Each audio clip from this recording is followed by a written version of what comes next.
Moved out to live with a friend because my fiancé's mom overstayed, turned my office into a room, and he's leaving me with the rent. Me, F29, and my fiancé male 27, have been living together for about 1.5 years. Fiancé got his undergraduate degree, worked for a couple years and then decided to get an MBA, which is how he ended up in our city. We moved in together after he finished his MBA program. Fiancé is from the Midwest and his mom has always wanted him to move back. When he told her he was staying here, she was heartbroken. I went to college and got my degree in a STEM field. After I graduated, I got a job with my current company and moved to the city where we currently live. It's a big international company with multiple locations in the US and international. I love my job, I like the company I work for, and the pay is pretty good. All in all, a pretty good deal. During COVID my office shut down and we all went WFH. After COVID they decided not to reopen this office, so I've been 100% WFH since early 2020. I currently make considerably more than him, mainly because I've been working for 7 years and I'm in tech.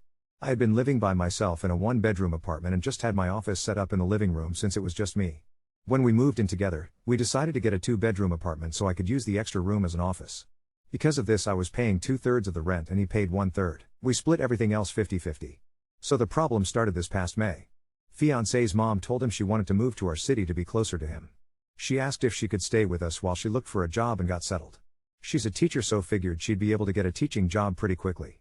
Because of that I didn't really mind her staying with us, as I figured it would just be for a couple months over the summer. Since I thought it would only be for a couple months, I moved my office into a corner of our bedroom and fiancé bought a bed to put in the second bedroom. The problem is she never applied for any teaching positions and has been living with us for 6 months now. She and I have really been struggling with each other since she moved in. I can't make her understand that I work full time.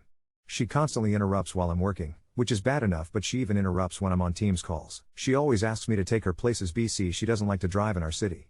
She has pretty outdated views of gender roles and is constantly giving me a hard time for not doing more around the house and making fiancé help with chores, do his own laundry, etc. The constant criticism and insults are just really wearing me down. And I hate having my office shoved in a corner of the bedroom. Back in September I told my fiancé that since it looks like his mom is going to stay a while we should split the rent 3 ways. He told me she can't afford that since she has to conserve money until she gets a job. I told him I wasn't happy paying extra for a bedroom I can't use, so finally he said we could do a 50-50 split. I could afford to pay the extra, but I hate the idea of funding her lifestyle. Every time I complain about her or the situation he says he agrees but doesn't know what to do because he can't kick out his mom, and he won't talk to her about the way she treats me or how she behaves. When I ask what the long-term plan is, he just says he doesn't know. I've thought about giving him an ultimatum to tell her she has to leave, but I think he'd just end up resenting me for essentially putting him mom on the street. So one of my girlfriends is losing her roommate the end of February. Our lease renews June 1st. I'm very strongly considering moving out of our current apartment and moving in with her. I can afford to pay my part of rent on our current apartment and also half the rent at my friend's apartment. It's not ideal, but I'm not a big spender, so it's doable. The issue is, if he and his mom aren't able to pay for 1/3 the rent each, there is now a way they could cover the whole thing on their own. But I can't live like this anymore, so I'm pretty sure this is what I'll do, but I wanted to see if people thought I'd be the off for leaving them like this. Update 1. I posted here last week about the situation I'm in living with my soon-to-be ex-fiancé and his mom. If anyone is interested, original post is here. I started off trying to reply to everyone's comments and keep up, but honestly I just got completely overwhelmed with all the comments. First off, I want to thank everyone for their feedback and comments, even the ones that were kind of harsh.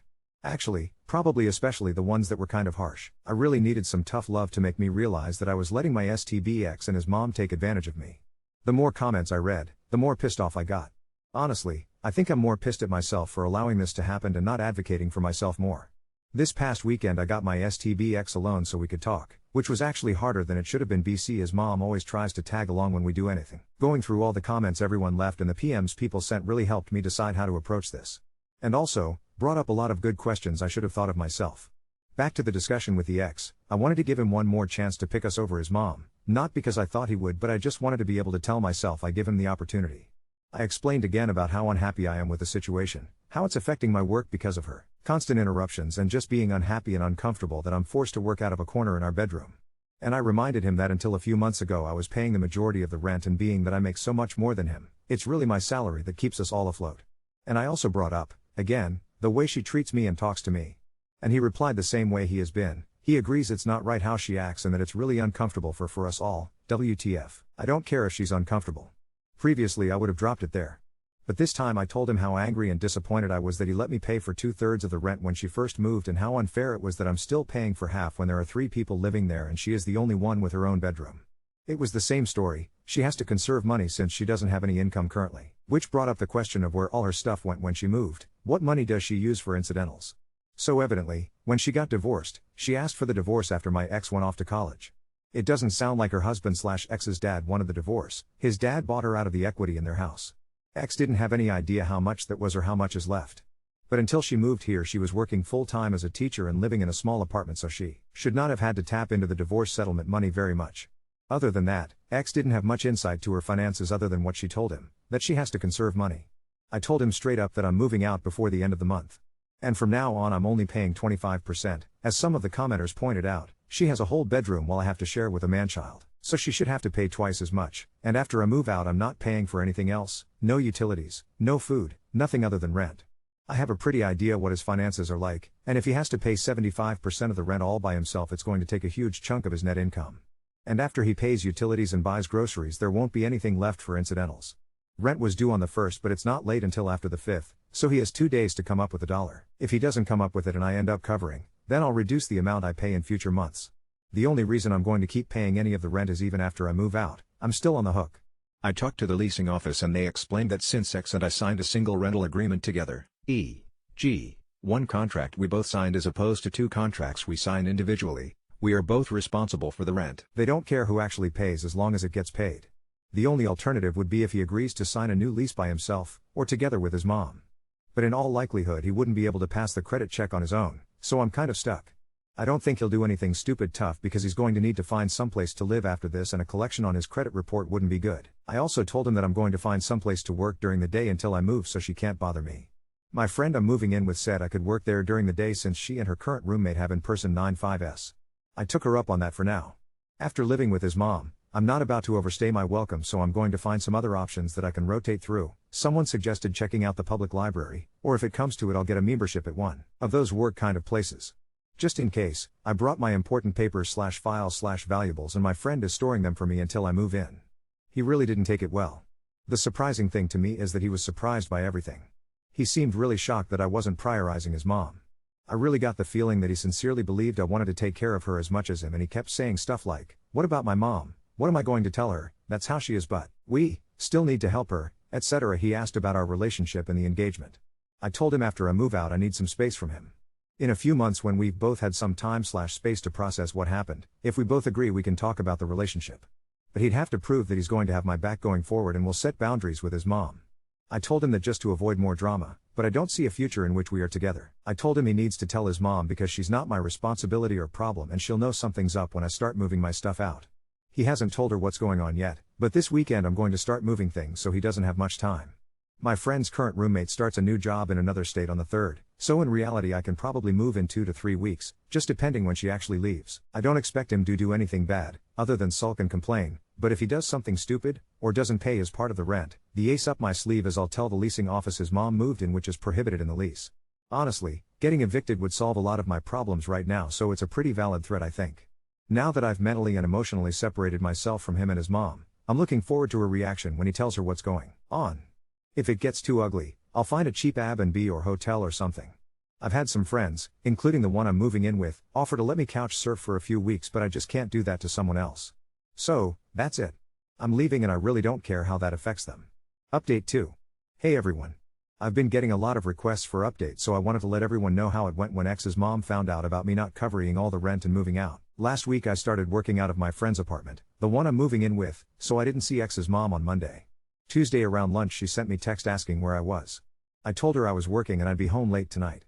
She replied that ex told her I wasn't going to be contributing as much, so she had to loan him money for rent. That wasn't a surprise to me, so I just replied with a emoji. I had plans with my friend and her roommate, who I'm also friends with, to go out for dinner and then get some drinks. So by the time I got home it was after midnight and ex's mom was already asleep. The fun started Wednesday morning. I was getting ready to go to work at my friend's place when ex's mom stopped me and said we need to discuss my financial situation. Then she went on a whole tirade about her having to cover my part of the rent, me making foolish choices by going out to dinner, when I couldn't even pay rent, I was irresponsible with money and inconsiderate of the impact it had on others, blah, blah, blah. She went on to say that if she was going to have to pay my share of the rent that she expected me to do a better job of keeping on top of chores and keeping the apartment clean and organized. I told her I was moving out since obviously STBX hadn't told her yet. She seemed, I don't know, pleased with herself? All she had to say was maybe that's for the best. When I got home that night, right off the bat, she wanted to talk. She said instead of me moving out, we could get a bigger apartment and she'd be willing to help by paying the difference between a 2BR and a 3BR. Then we could go back to the arrangement X and I had before she moved in, me paying 2/3 of the balance and him paying 1/3. Honestly, when she was saying this I think my brain vapor locked. She was making it sound like she was doing us a favor by offering to pay the increase in rent. Apparently this manchild who tells his mom literally every single thing about our lives and relationship hadn't bothered to tell his mom how much I was actually contributing. It seems like once she discovered X wasn't paying for everything like she thought, she wasn't as excited about me moving out. I tried to be polite and told her I'd already given notice to our apartment complex that I was moving out at the end of the month and already committed to move in with my friend. She kept pushing the issue and said if she was willing to pay the difference, I should just stay because that would really be best for everyone. By then I was getting annoyed and told her that because of the way she has been acting and treating me I had no interest in living with her anymore. That's when the best line of this whole dumpster fire came out of her mouth. She said she was worried I was taking advantage of her son and if we had told her about our financial arrangement she would have been more understanding of why I wasn't keeping up with the apartment. I told her maybe a good lesson from this is to try being nice to everyone in the future and not just the people you think can help you. And I asked her why she didn't help out more since she wasn't doing anything productive all day. She did not like either of those comments and it got pretty hostile with both of us yelling at each other. And to be fair, we both said some pretty awful things to one another. Finally I told her I was going to inform the rental office that she had been living there contrary to the lease agreement because getting evicted would be worth it to see her living on the street. I grabbed my laptop and went to my friend's. I didn't even bother packing an overnight bag. Next afternoon, Thursday, X texted me and said he had added his mom to the lease effective the first of the month and that she and his dad, I have no idea how that poor man got roped into this, would pay half the rent and X would pay the other half. I confirmed with the property manager that I was off the lease and didn't have any further obligation. I got it in email so I have a record. I put disconnect orders in for the utilities under my name and told him to call and set up accounts under his name. I'm going to lose the damage deposit, it goes to whoever is living there when lease ends, but it's a small price to pay to be free. On the way home I stopped and got a bunch of boxes to pack my stuff up. She was pretty hostile when I got home and when she saw how much I was taking she got worse. I ended up taking Friday off to finish packing and on Saturday got some friends to help move stuff to my new place. I'm going to pay my friends some rent for the next 2 weeks until the one move out. They didn't want me to, but I'm not going to stay in someone's home and not contribute. If nothing else, living with X and his mom taught me that. Last night X and I got together and talked for the first time since Saturday. He said his mom is staying until June when the lease is up, then she's moving back to their hometown. According to him, she just really didn't like living here and that's why she didn't try to find a job. Then he asked how long a break I thought we should take. A few commenters gave me a hard time for stringing him along, so I was brutally honest and told him I could not be with someone that allowed others to treat me the way he allowed his mom to treat me and that I hoped he learned to stand on his own and establish some boundaries. He looked like he was going to cry and just got up and left. As far as I'm concerned, this is over and done. I'm going to call it a learning experience and be glad I found out how awful X's mom is before we got married. The thing that amazes me is the amount of damage this woman leaves in her wake and how utterly oblivious she is. She destroyed our engagement and relationship, is leaving X in a much worse financial situation, pushed back her ex-husband's retirement by I don't know how many years since now he likely has to pay off the mortgage, or second mortgage, he had to get to pay her half of the equity. And she made my life hell for 6+ months. And she's walking away completely unscathed. According to my ex, she's going back to her hometown and picking up her old teaching job. I'm thinking about going to visit my parents next week and working from their house. I want to tell them how boring and undramatic they are and how I'm so grateful for that and love them for it lol. Update 3. I haven't posted here BC honestly there hasn't been any real drama or updates since my last post, but I've had several people DM asking for an update so I thought I'd let everyone know how everything turned out. If you haven't seen it, you can find the history in my profile. After I moved out of my ex and I's place I did end up going to visit my parents for a while. It was really just to give the girl whose lease I was taking over space to get her stuff packed up and moved out. It was great to visit with my parents and they were really supportive about everything and the choices I made. Mom and I spent a whole Sunday afternoon on the couch watching awful Hallmark movies while Dad fed us way too many mojitos. I've been living with my friend for about 4 months and everything has been going great. I feel like we're both super respectful and considerate of each other and it's made everything so easy and chill. After dealing with my ex's mom for so long it was kind of a shock not to have all the drama and toxicity. I did hear from ex's mom 3 times after I moved out. The first time she texted to ask if I'd taken the air fryer, I did, it was mine. Then she texted a couple weeks later asking me to give her a ride to the pharmacy to pick up her prescriptions. And then she texted one last time telling me I needed to pay me part of the utilities for the last month I lived there. I ignored her the first 2 times and the last time responded that she should either use the money she saved while I was covering her rent or use the money they get back from the damage deposit. It's been crickets since then. I did see my ex one last time about 6 weeks ago. He found some of my stuff that I'd accidentally left behind, so we met up so he could give it to me. I was glad we met up because it convinced me I'd done the right thing. I didn't feel anything when I saw him except for relief that I didn't need to deal with his mom anymore. He asked if I'd be willing to give it another try if he put boundaries in place with his mom. I was honest and told him that I didn't see him in that way anymore and did not want to get back together. He looked like he expected that answer and didn't make a fuss. He did say that after I left, stuff with his mom got pretty tense. I guess things were tight financially, which I knew would happen, and she was upset that due to his job he couldn't drive her around and cater to needs. He said she ended up moving back to their hometown the beginning of May, which was the final month of their lease. He said was going to move back also once the lease was up because his friends were all in the middle of leases and already had roommates. He didn't want to live with a stranger, and the only apartments he could afford on his own were studios in really sketchy areas. So he's going to go back home and live with his dad. He didn't have a job there yet, but he figured it was the safest option. He's got his MBA and almost a couple years of work experience since graduating, so he's hoping that'll help him find a new job reasonably quickly. I kind of feel bad for him because he loves it here and his hometown isn't awesome. I didn't feel too bad though, since it's really his own fault everything ended up this way. He didn't say how or what his mom was doing, and I didn't ask. I haven't seen or heard from him since then. I'm pretty clear I wasn't interested in trying again, and I don't want to be friends as I just don't need the drama. I've been on a couple casual dates, but really I'm not looking for anything right now. I'm just enjoying hanging out with friends, taking advantage of the summer, going hiking and stuff. I've spent some time reflecting on everything. I think if I'd been more vocal early on and stood up for myself, insisted that she pay rent, and not let her overstay, that maybe all this could have been avoided. But I'm glad I don't have to deal with her anymore, so I'm content with how everything ended up. Cheers and be well. Update 4. Hey, Reddit. It's been a minute, but if you've followed my saga, you know it's been, let's say, eventful. I was honestly planning on just letting this thread drift into the sunset, but the last few months have taken some truly wild turns, and I figured, well, you all might get a kick out of the next chapter. So, flash forward to late summer. I'm still living with my friend, now officially my roommate, as we both decided to re-sign here for another year, working remote, occasionally swiping through dating apps, but mostly, finally, appreciating the joy of cooking for one and hiking without checking in with anyone. I hadn't heard a peep from X or, mercifully, his mother for a good long while, aside from the now legendary air fryer text. Q mid-July. I'm deep in a Teams call when I get a LinkedIn message. That isn't unusual, recruiters, old coworkers, typical stuff. Except this is from X's mom. Yes. His mom. She somehow found my LinkedIn. The message reads, word for word, I screenshotted it, obviously. Hi, Op, I hope you're well. I wanted to ask, do you know if your company is hiring for any support roles? I've been looking to move back to city, as I've realized it's where I feel happiest and I'm ready for a new chapter. Would appreciate any advice. Best, her name. First of all, what? After months of radio silence, she's networking? I stared at that message so long my monitor fell asleep. My roommate thought I was having a stroke. Between the obvious audacity and the low-key implication that, after scorched earthing my relationship and treating me like unpaid domestic help for months, she'd like a little leg up from yours truly. I did not reply. Instead, I checked her profile, which confirmed she'd listed herself as private tutoring, education consultant, and tagged our city as her desired location. I felt equal parts mortified and hysterical. If the universe wanted to test my commitment to keeping drama out of my life, this was it. I left it alone for a week. But she then followed up. Just checking in. Would love to connect if you're available. No acknowledgement of our past. Just business as usual.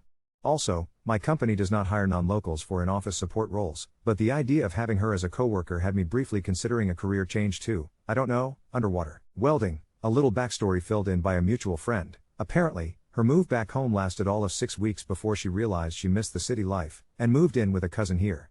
But, surprise. Not a lot of teaching jobs opened up at random in August, especially with the school year just about to start. Sources, okay, my ex's cousin posted this on Facebook, say she was job hunting without much luck, driving another household crazy. History, it seems, repeats itself. Meanwhile, X actually did move back to their hometown and, plot twist, it seems his dad is thriving. A little bird from the hometown says X's dad is dating again, good for him, finally took that retirement trip to Alaska, and, here's the best part, rented out a room in the house for extra income. Reportedly to a dance instructor, which is plain delightful. X himself, however, has been less lucky. He pinged me once, just a hey, hope you're well, and then, get this, sent me a Venmo request for $54.71. No explanation, just the amount. Turns out it was for a box of tools I left behind in a closet, which his dad needed to ship back at expensive postage. I politely declined the request. I mean honestly, it's been months and those tools probably weren't even worth shipping. Also, if you're reading this, maybe don't ship heavy tools across the country? I then reminded myself that boundaries are, in fact, a thing, and life is better on my side of them. But the real kicker came in late August when I ran into my former property manager at the farmer's market. She was running a kid's face painting stall, because apparently everyone in my old life is cross-pollinating. She whispered to me, I swear, like it was a spy novel, that after I moved out, there was an incident. Apparently, X's mom had convinced her cousin's family and a friend, also from her hometown, to all temporarily stay at the apartment after the cousin booted her, which, quite comically, ended up with 4 adults living in a 2-bedroom. A neighbor reported them for excessive noise, karaoke after midnight on a Wednesday, according to legend, and, wait for it, lease violations. Long story short, the property manager said the whole thing was handled and that the last of them left in a U-Haul towards the end of the month, which I take as a cosmic wink. In the meantime, I got promoted at work. All the extra time and focus from not policing houseguests and cleaning up after adults supposedly old enough to know better apparently paid off. My roommate and I hosted a Halloween party, the theme of which was bizarre family reunions, which my friends assure me was a direct bit of catharsis on my part. Someone showed up as a judge, several came as warring siblings, but nobody dressed up as an entitled Midwestern mother or financially oblivious MBA graduate, because, honestly, who could pull them off? I've started dating someone. It's early, but he's a bartender with a dog and no living parents within a 300-mile radius.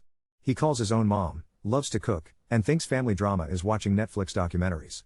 I haven't heard from X or his mom since. She's allegedly teaching pre-K part-time in the suburbs and, according to her Facebook, rediscovering myself in a dynamic new environment, which, judging by the background of her profile picture, appears to be an Olive Garden. The whole ordeal, in retrospect, feels like something I survived more than lived. But more than anything, I learned that renting an apartment is easy, but renting out your boundaries is a terrible investment. If you're still reading these updates, go hug your boring, undramatic parents, they're a treasure. If anything else wild happens, or if I see her wandering the produce all eyeing up the artichokes, I promise to report back. But for now, my air fryer, my life, and my sanity, all running on 100%.